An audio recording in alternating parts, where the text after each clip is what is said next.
guys, it's Kat. Welcome back to Future Obsession. We're here today for another very exciting episode. I'm in LA with Eric Snowden, the Senior Vice President of Design at Adobe for Adobe MAX. Thank you so much for joining me here today. Yeah, thanks for having me. Today is going to be exciting. This whole week ahead is going to be exciting with so many new tech innovations and software updates coming to our favorite Adobe apps. And we're going to hear from Eric here first about everything that's coming out with Adobe. So we are hyped. I'm hyped. We were already talking about it a little bit before, but I was like, we got to start recording right now because this conversation is getting too good. So I have a lot of creators coming asking me about finding the perfect song for their videos. And for me too, I feel like sometimes that's a little bit of a struggle trying to find the perfect song or sound effects.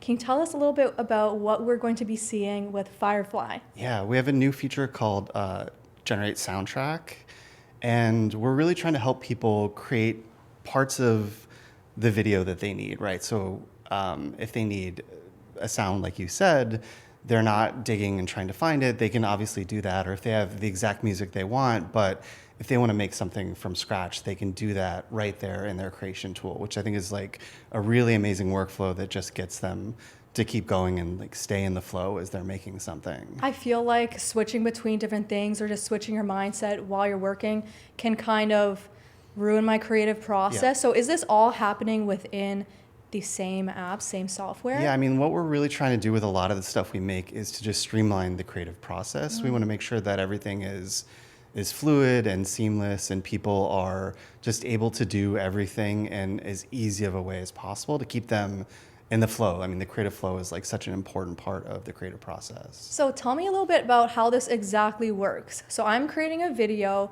I'm finished, and now it's time to add in music. Yep.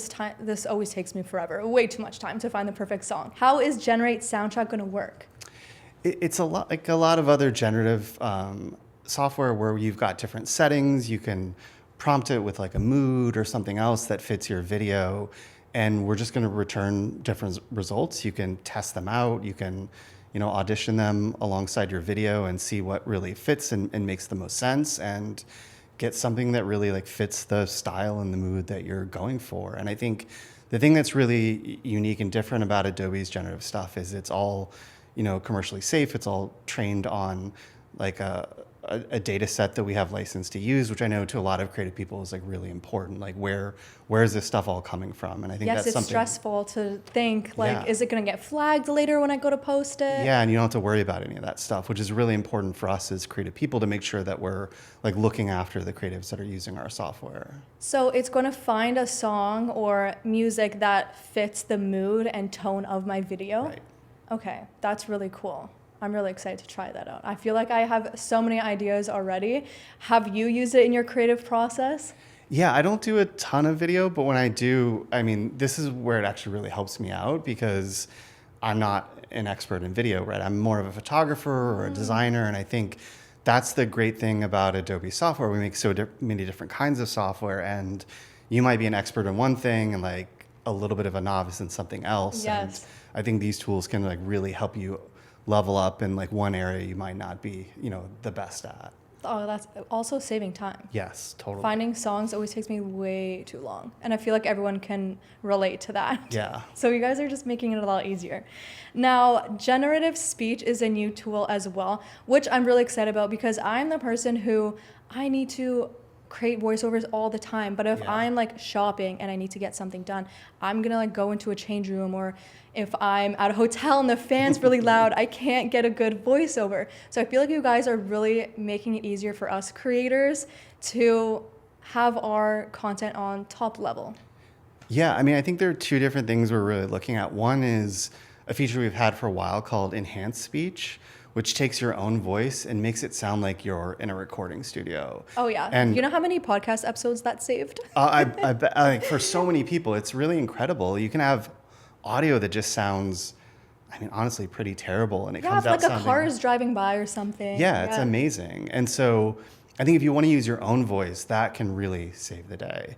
But there are times where, like you said, you either can't use your own voice, or maybe you just don't want to. You want a different sound. You want a different, like different vibes. Yeah, right? just a different vibe, and you want to create something from scratch.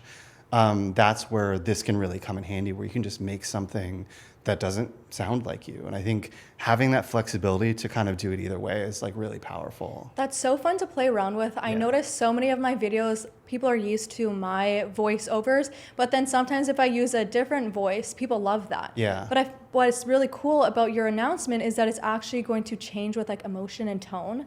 Yeah, I mean, we're looking at tons of different possibilities from emotion and tone. We're looking at, translations. I think that's another really interesting thing where, you can reach a much broader audience. It's just, we're trying to give people as many tools as possible to communicate to as broad of an audience as possible. But we also want to give you a lot of control because you have a vision, right? And you're trying to accomplish that. And we can't just give you any old thing. You really have to have that control, that the thing that's in your head, you can make it happen exactly the way you want to. And I think at Adobe, that's what we've always done. And we're trying to do that exact same thing when it comes to these new capabilities. I feel like the translation is going to be so cool. Yeah. I know that there's people commenting on my videos on YouTube being like, hey, can you make a video in this language or things like that? And it's a little difficult. I don't know all these languages. Language, you know what I mean? Or like shorts.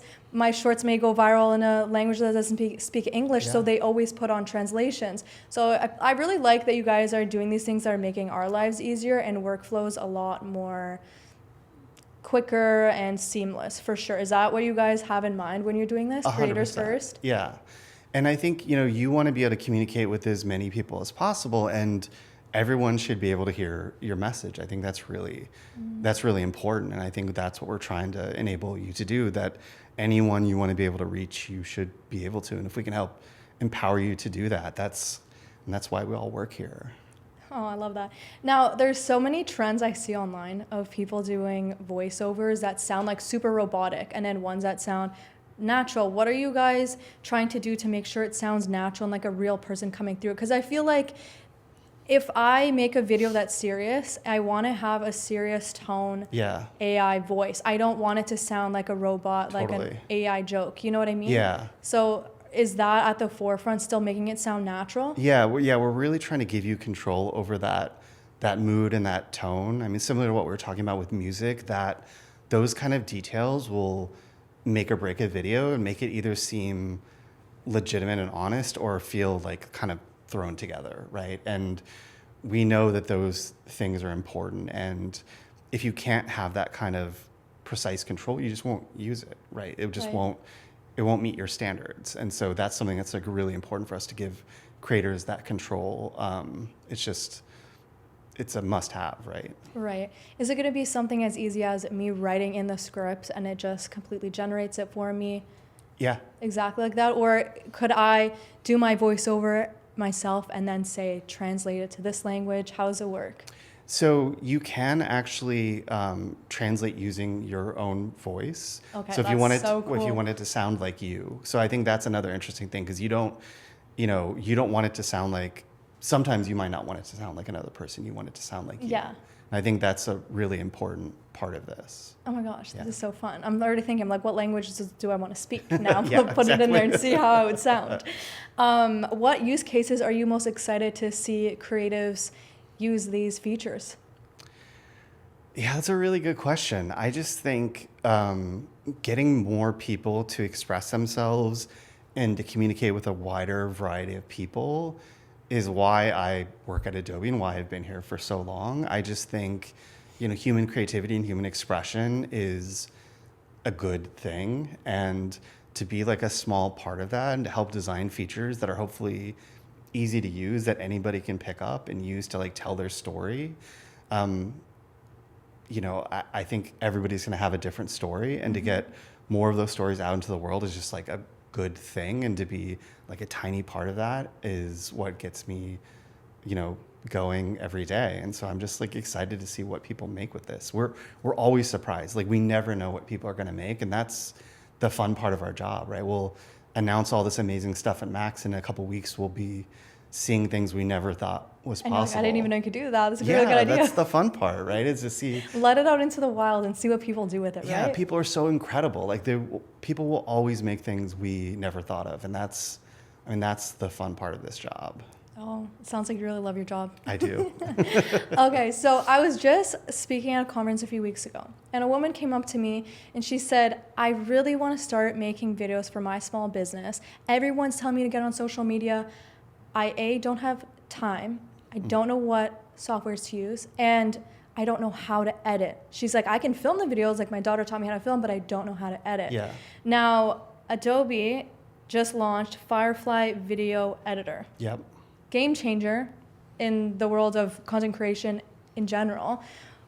Can you tell us a bit about that? This is so exciting. Yeah, we are making a web-based video editor that, again, I think we're trying to make something that is really easy for people to pick up. It's web-based, so there's no downloading software, and we want to make sure that as many people as possible can tell their story.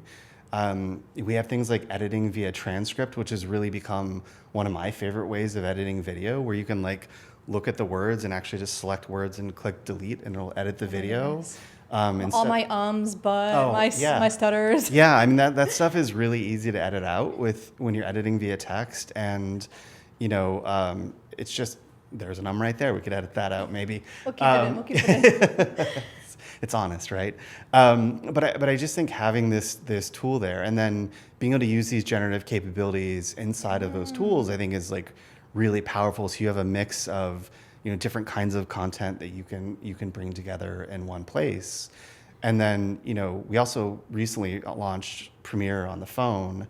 Gosh, literally best day ever. Oh, well, I'm glad. Actually, best day ever. Oh, I've been praying for it for 5 years, so thank you. Well, your prayers were answered. Yes. No, we're so proud of that app. And I think we just want to bring these amazing editing experiences to as many people as possible, wherever they want to work. Like you may want to be on your phone, you may want to be on your computer, you may need the power of Premiere Pro on the desktop. Like everybody's going to work a little bit differently. And we want to make sure that we're coming where people are and giving them the right tool for them. And there's not one size fits all, right? Everybody's got different needs and are operating at a very different scale. And so we want to meet people where it makes sense for them. We want to build it from the ground up with just the tools you need to edit. And we want to build it with AI tools first, right? And so with a lot of new AI editing tools, you're not going to need a million different like small tools. And I think we can make something that starts really simple and stays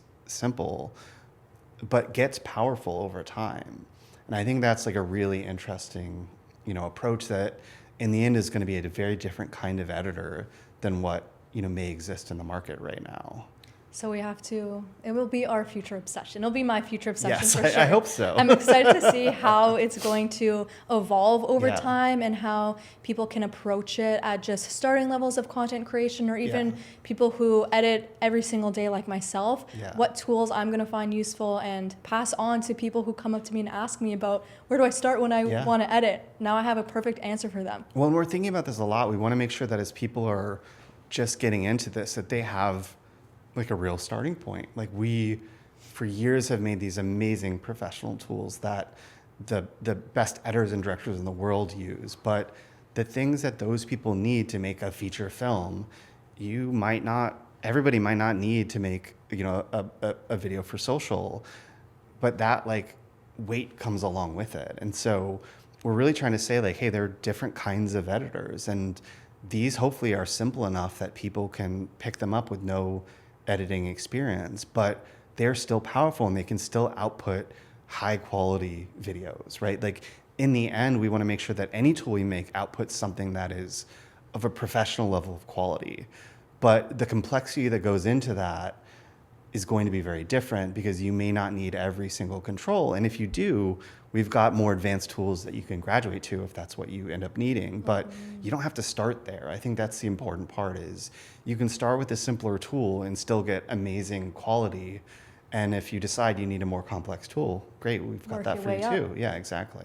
Oh, so cool. Now I am obsessed with using AI assistants for my workflow, and I feel like I'm always turning to them for help or just advice for certain things. Now we have Project Moonlight. Love the name, by the way.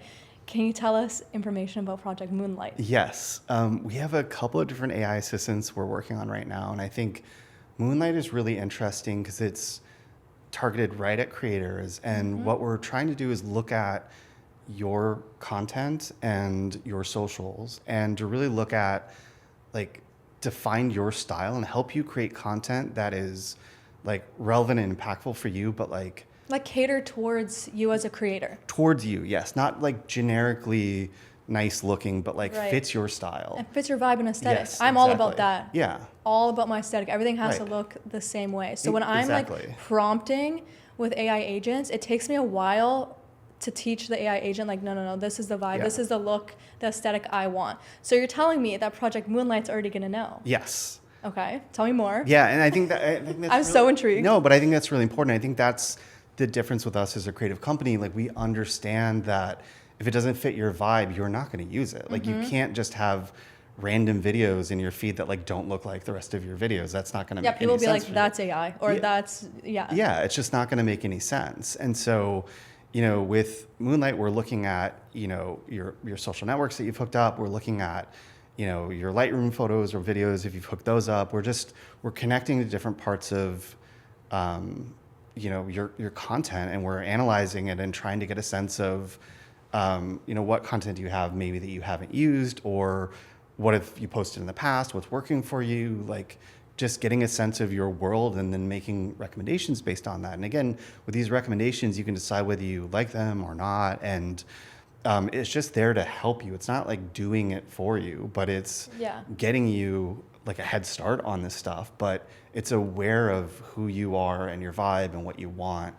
And I think that combination of things is really interesting. And I think it goes to kind of the essence of what we're trying to do at Adobe, is to be this creative assistant and to empower creators to do more, but to not take like choice or control away from creators, because you have a vision, right? And you have a style, and we want to respect that. And we want to make it easier for you to create, using basically this brand that you're building. Because if you can't create something that looks like it's on brand for you, again, like you said, people either know it's AI or you just won't be happy with it.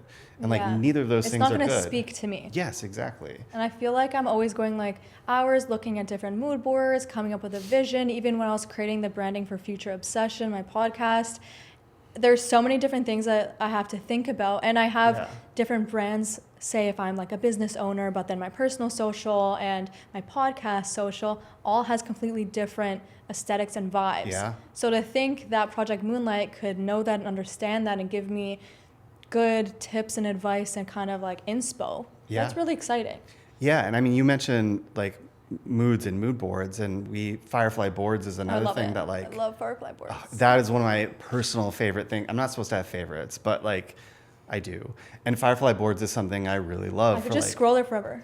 Yeah, and like just brainstorming ideas and being able to generate things with visually is just so important. As someone who is a very visual person, as a designer, I want to be able to generate using like tools that feel familiar to me without like just typing tons and tons of stuff. And so Firefly boards is something that is like really, really powerful that I use all the time to generate like new visual ideas. And so, and being able to use all these things together, I think that's what we're really thinking of. We're looking at, Firefly is this like production studio, right? So you have the ability to create images and videos and edit them together and brainstorm ideas with boards, and then we can help you create soundtracks and voiceovers. And so, it's a suite of things coming together to help you make great content. It's not just about one thing, and you're not going to 20 different places to get 20 different tools, right? It's all in one spot. And, Firefly also is a great model in and of itself, but we also let you use other models because we want to give you choice and control. And those are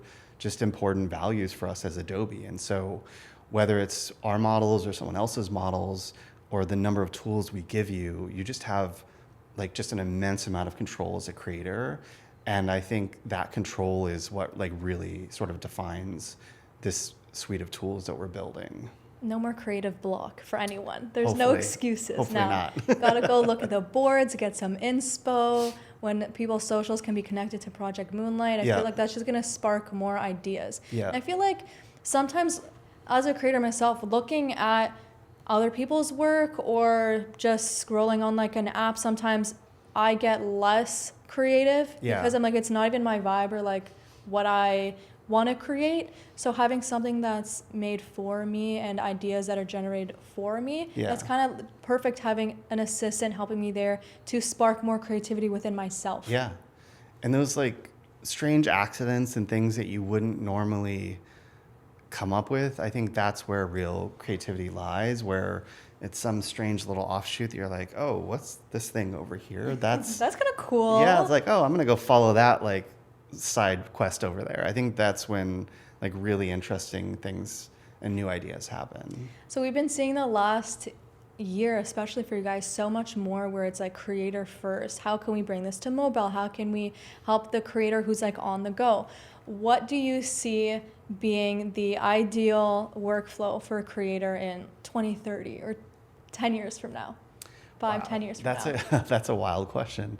I think the things that I believe will stay the same, I think, we talked about sort of like vision and vibe and like the story.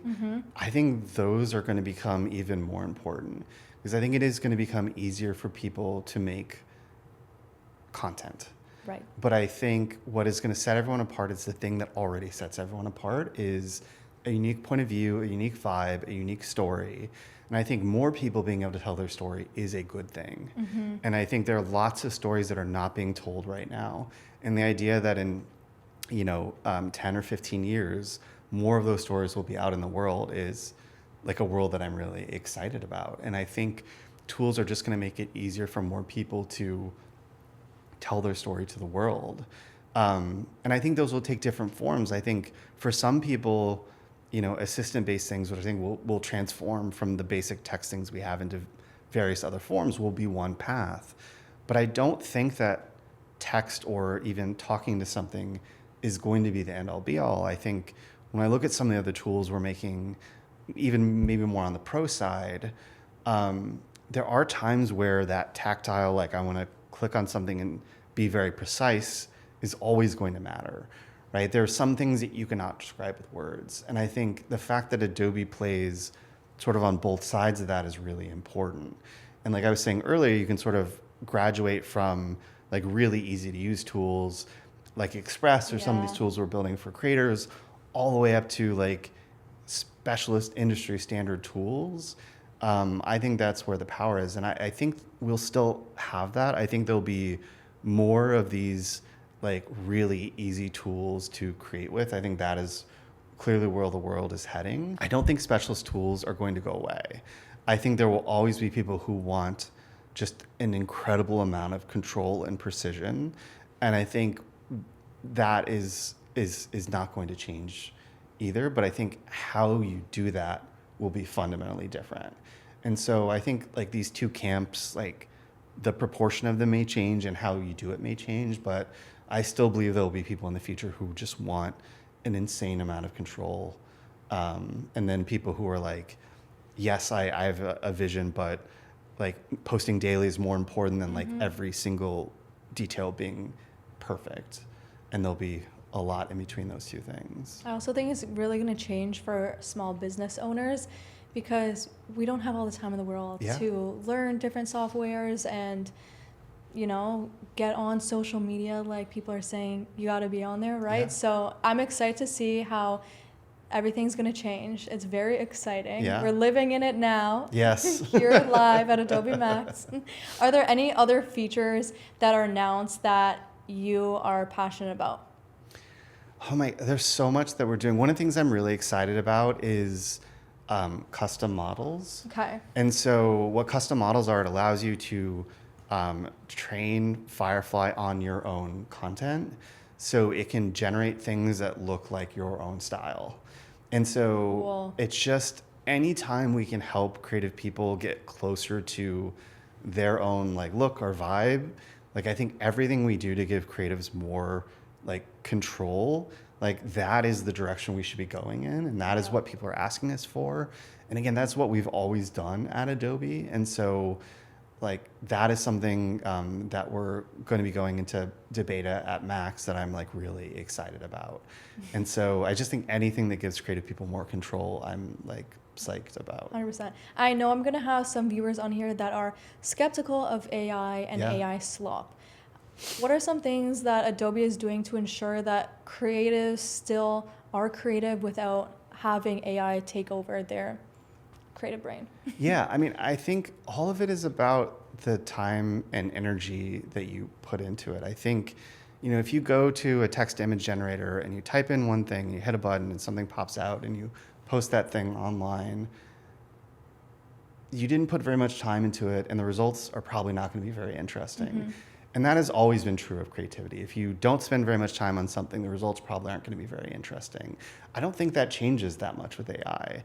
But if you create something in an image generator and you composite it in with a bunch of other images and your own photos and you're adding text and then turning into a video and doing a bunch of things and you're imbuing your own story into it, like that becomes interesting. And the fact that AI was a part of that is much less important because it's in service of a bigger narrative or a bigger story.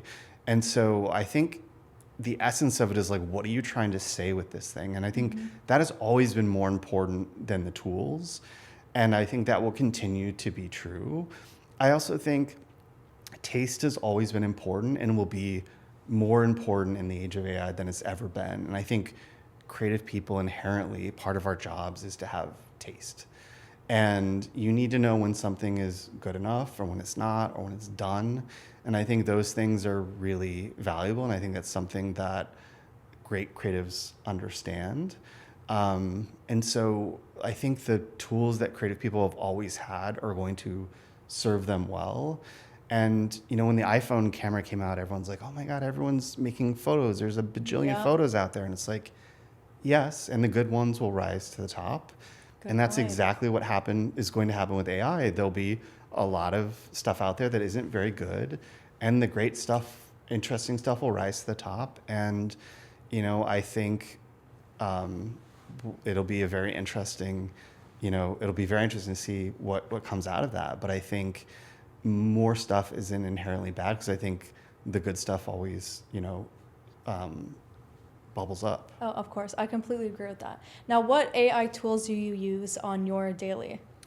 Boards is a big one for me. Yeah. But I think there's a lot of tools that I use in really subtle ways, right? So I use generative fill in Photoshop just to remove little things. Generative fill is my favorite. Yeah. Ever. Like a lot of the adaptive presets and different things in Lightroom. There's also like a denoise feature in Lightroom that I am pretty sure is black magic, where you shoot at like a high ISO and you've got a really noisy image and it just removes all the noise. I have no idea how it works. Enhanced speech, which we mentioned earlier. And again, like these things aren't always creating from scratch. I think that's not always something that I do or I need to do. It's more about I have something that I'm partway down a path and AI is helping me get further down the path. With denoise, that's something I probably couldn't have, maybe an image I could have never used in the past, but I can use it now. With something like generative fill, I used to be a professional retoucher, so I'm good at that, but I don't want to spend 2 hours removing something when I could spend 30 seconds removing something because I don't have time for that. And in the end, no one's going to know I did it anyway, so why do I want to spend 2 hours on something that nobody's going to know I did it? And so those are the tools I actually end up using the most. I would say every photo I've taken or posted online in the last year or two has used one of those tools. Yeah. Right. So I'm using it like every day, but it's often in like small ways. But those small ways make a big difference. I mean, Oh, same with me. I was going to say, I'm just thinking of me creating all my thumbnails of like expanding the backgrounds or generative fill or just like erasing a garbage can from the background or like a mic that shouldn't be there. Anything like that. I always use it to just make the picture look more aesthetic, but also save me so much time because who's doing that manually? Not me. Yeah.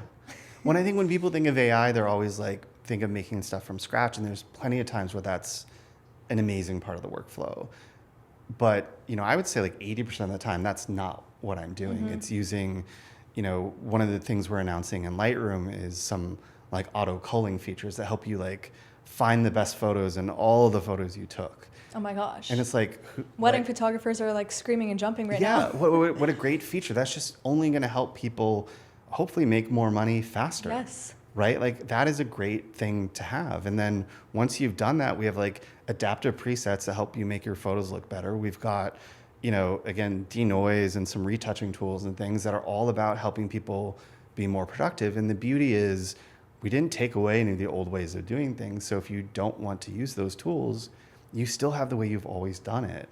And so I think there's a really good balance of these things, but all of that is just making people more productive. And I think, when I use these tools, I'm like, oh my God, how did I live without this? I know. Sometimes I'm like, wait, I edited all this manually.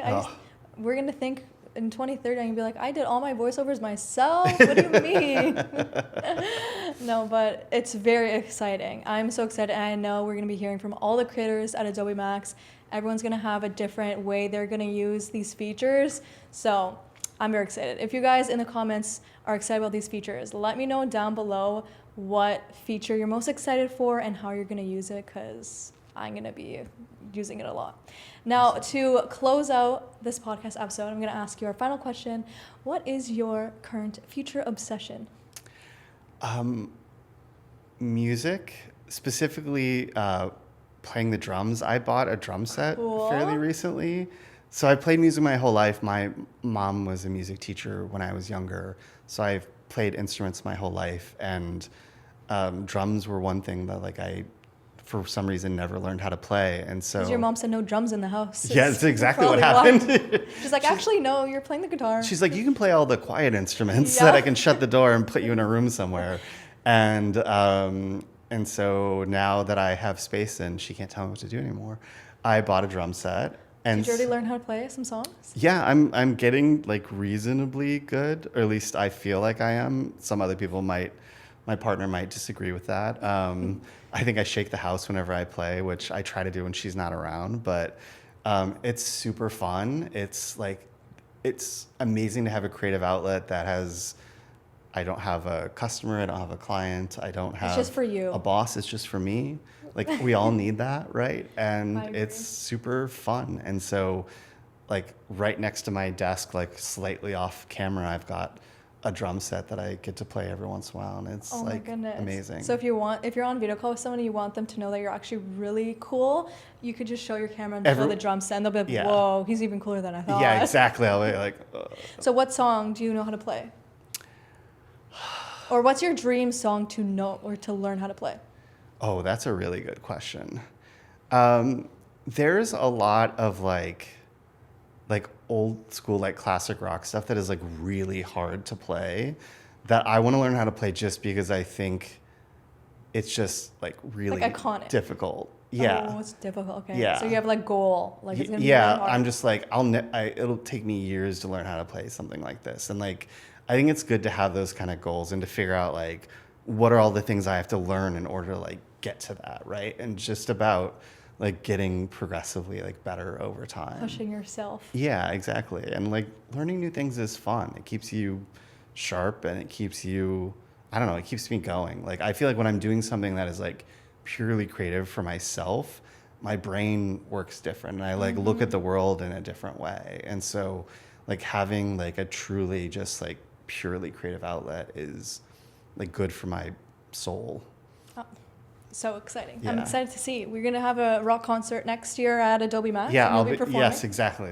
I love that. My current future obsession is actually I'm manifesting the Jays to win against the Dodgers in the World Series. Oh, the game is that's actually a bold statement. happening in an hour. So on my flight here, everyone was wearing either an Adobe MAX hoodie or Toronto Blue Jays jacket and hat. So good luck. Good luck to us. Thank you so much. Well, I hope you guys enjoyed this episode of Future Obsession. If you guys liked it, please give it a thumbs up, and I'll see you next week. Bye.